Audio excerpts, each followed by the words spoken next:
Hi అండి. ఈరోజు మన వీడియోలో పప్పు చారు ఎలా చేయాలో చూపిస్తున్నానండి. చాలా సింపుల్‌గా, చాలా టేస్టీగా ఉంటుందండి. ఎప్పుడు చేసే విధంగా కాకుండా ఈ విధంగా చేసి చూడండి. చాలా టేస్టీగా ఉంటుంది. పప్పుతో పాటు పక్కన కాస్త అప్పడాలు గాని ఉంటే చాలా టేస్టీగా ఉంటుందండి. ఇప్పుడు ప్రొసీజర్‌లోకెళ్దామండి. ముందుగా కందిపప్పుని శుభ్రంగా కడుక్కున్నానండి. నేను ఒక కప్ కందిపప్పు తీసుకున్నాను.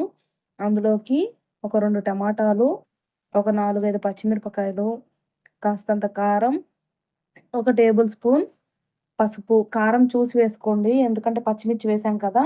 సరిపోకపోతే లాస్ట్‌లో కూడా యాడ్ చేసుకోవచ్చండి. ఏం పర్వాలేదు.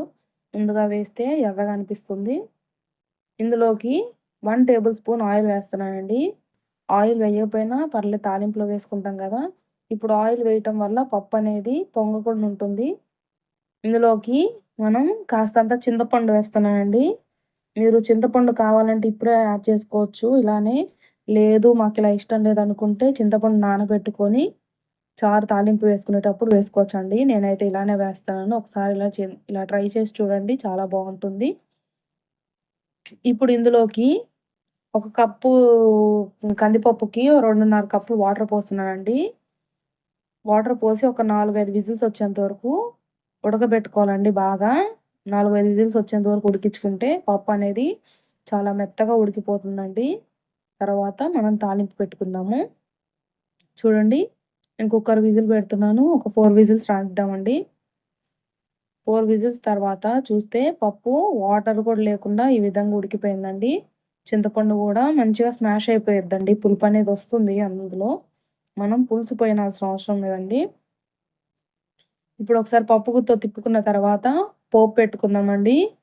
పోపులోకి ఒక 3 టేబుల్ స్పూన్ ఆయిల్ వేసుకోండి. పప్పు చారులోకి ఆయిల్ ఒక 3 టేబుల్ స్పూన్ అన్నా లేకపోతే బాగోదండి. ఇప్పుడు ఇందులోకి తుంచి జ చున్నుల్లిపాయలండి కచ్చా పచ్చాగా దంచి వేసుకున్నాను. అదే విధంగా ఒక 2 ఎండుమిరపకాయలండి ఇట్లా తుంచుకొని వేసుకోండి. దాంట్లోనే 1 టేబుల్ స్పూన్ పోపు దినుసులు వేస్తున్నానండి. పోపు దినుసుల్లో పచ్చెనగపప్పు, జీలకర్ర, ఆవాలు అయన్నీ వేయాలండి. ఇప్పుడు అందులోకి ఒక పెద్ద సైజు ఉల్లిపాయ గూడా వేసేసానండి.